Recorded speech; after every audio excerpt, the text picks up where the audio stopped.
The Beautiful Stuff Project provides treasure through pandemic, and Somerville nurses fight for a fair contract.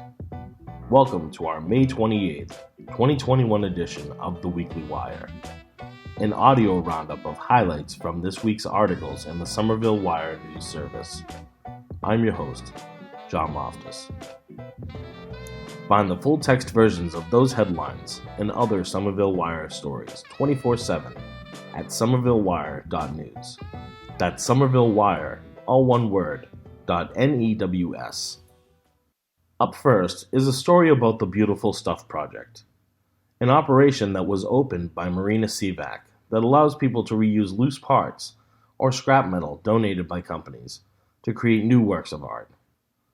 During the pandemic, the Beautiful Stuff Project closed down its storefront in Magoon Square and had to pivot to a different model. They opened up a diaper distribution center and was also engaging with students over Zoom. In this clip, CVAC talks about what it was like to carry on during the time of the coronavirus.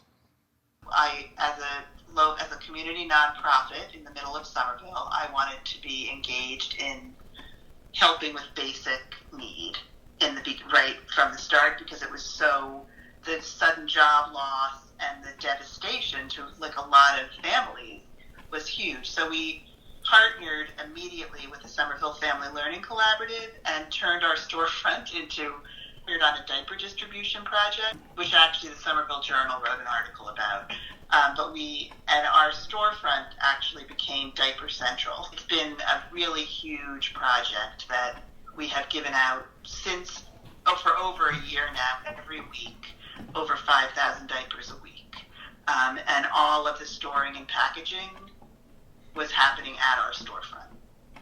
So very quickly at the beginning of the pandemic, we cleaned out, moved, rearranged all of our materials, so knowing that everything would just be sitting there because no one could come in to shop, we cleared the shelves and they became storage for diapers that we actually procured through donation.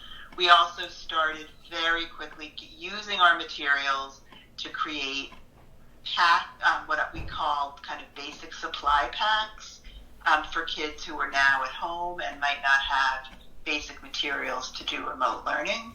So we created packs of markers and glue, basic supplies, and also fun art supplies, and we door drop delivered hundreds of those in the early days of the pandemic. We had to pivot all of our classroom work onto Zoom. So I just got off before you. All morning I've been doing Zoom. So we do our treasure box curriculum Zooming into classrooms. So we Zoomed when Somerville was fully remote. We Zoomed into the remote classrooms, and we're Zooming into the homes of kids. And now that they're back in person, but we still can't go in, we Zoom in. They put us up on the smart board. We get schools, I drop off classroom sets of treasure boxes for them to have, and we do the same kind of modeling. We are on the screen. Our next story is about Somerville nurses who are in the process of negotiating with Cambridge Health Alliance for a new contract. Nurses feel that their rights have not been recognized and are calling for their terms to be met. They are asking for retroactive pay increases for more experienced nurses. In addition, they would like to see pharmacy techs and physical therapists recognized as union eligible. Charge nurses who coordinate hospital units and their fellow nurses should not have patient assignments. CHA is trying to merge paid sick leave with vacation time, and many long-serving nurses will lose their earned time off. Let's listen to Katie Murphy, the Massachusetts Nurses Association president, describe what it was like to work in a hospital during the pandemic. I certainly was. I was in a COVID ICU for 14 months, and I've talked to many, many, many nurses. In so many ways, it was, the most intense work any of us had ever done. I mean, our units were full, patients were desperately sick, many of them dying, many of them young.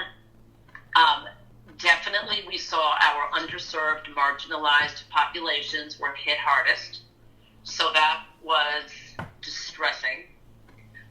Resources often were so hard to come by. I mean, PPE was hard to come by, and we didn't know everything about the virus, so we were afraid for ourselves, our families, our communities.